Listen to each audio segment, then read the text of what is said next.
राज्य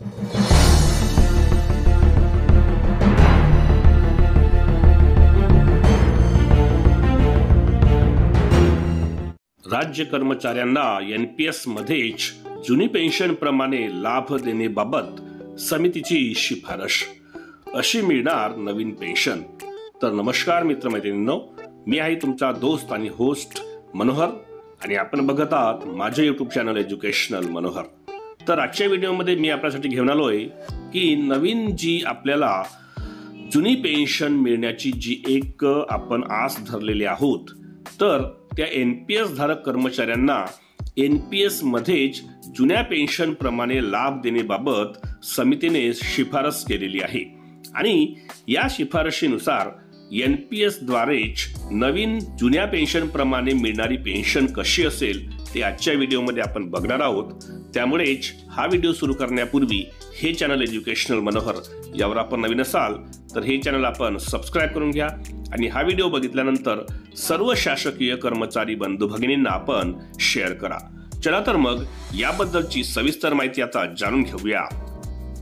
राज्य शासन सेवेतील कर्मचाऱ्यांना जुनी पेन्शन प्रमाणे लाभ लागू करण्याबाबत गठीत समितीने काही शिफारशी राज्य शासनास दिल्या आहेत। सदरच्या शिफारशीवर येत्या अधिवेशनामध्ये चर्चा होऊन निर्णय घेतला जाणार आहे। सेवानिवृत्त माजी अतिरिक्त मुख्य सचिव श्री सुबोध कुमार यांच्या अध्यक्षतेखाली राज्यातील कर्मचाऱ्यांना जुनी पेन्शन प्रमाणे लाभ लागू करण्याबाबत अहवाल किंवा शिफारशी तयार करण्याच्या कामासाठी समिती गठीत करण्यात आलेली होती। सदर समितीने काही शिफारशी राज्य शासनास दिलेल्या आहेत। यामध्ये जुनी पेन्शन जशास तसे न देता राष्ट्रीय पेन्शन योजनांमध्ये काही अंशी बदल करण्याच्या शिफारशी देण्यात आलेल्या आहेत। समितीने केलेल्या प्रमुख शिफारशी कोणत्या आहेत, तर राज्यातील सर्व कर्मचाऱ्यांना सेवानिवृत्तीच्या दिवशी देय असणाऱ्या वेतनाच्या 50% रक्कम निवृत्ती वेतन डीए म्हणजेच महागाई भत्त्यासह लागू करण्यात यावेत। राष्ट्रीय पेन्शन योजनांमध्ये सरकारकडून देण्यात येणारे 14% योगदान, त्याचबरोबर कर्मचाऱ्यांकडून घेतले जाणारे 10% अंशदान हे कायम ठेवण्यात यावेत।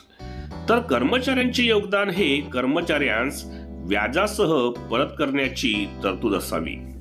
सध्या जुनी पेन्शन असणाऱ्यांनाच भविष्य निर्वाह निधी ही योजना सुरू आहे, तर आता एनपीएस धारकांसाठी देखील स्वेच्छाधिकार देऊन भविष्य निर्वाह निधी ही योजना सुरू करण्यात यावी।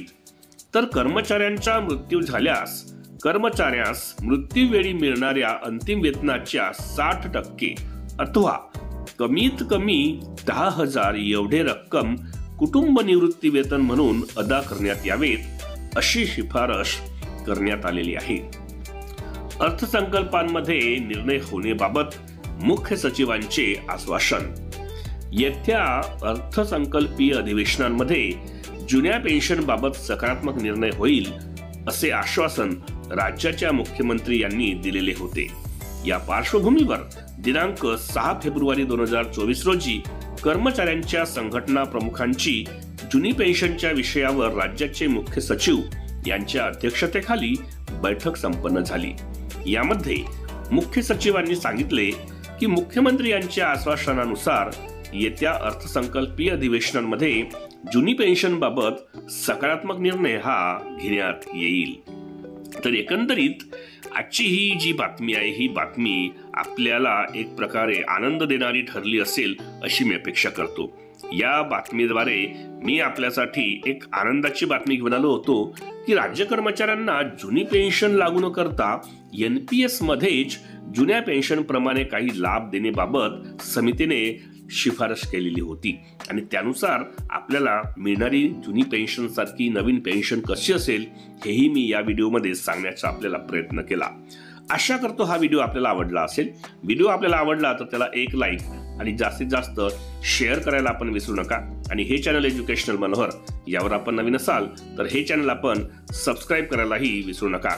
अशाच पद्धतीचे शासकीय कर्मचाऱ्यांच्या बाबतीत असलेले महत्त्वाचे व्हिडिओज आपल्याला बघायचे असतील तर त्यांची प्लेलिस्ट या व्हिडिओच्या डिस्क्रिप्शनमध्ये इन्फॉर्मेशन एज्युकेशनल मनोहर या नावाने देण्यात आलेली आहे. त्यावर जाऊन आपण बाकीचेही आपल्या कामाचे व्हिडिओज पाहून घेऊ शकता. चला तर मी आपली आता रजा घेतो. पुन्हा आपण अशाच एका महत्त्वपूर्ण व्हिडिओमध्ये भेटणार आहोत. तोपर्यंत सर्व शासकीय कर्मचारी बंधू भगिनींना माझा नमस्कार.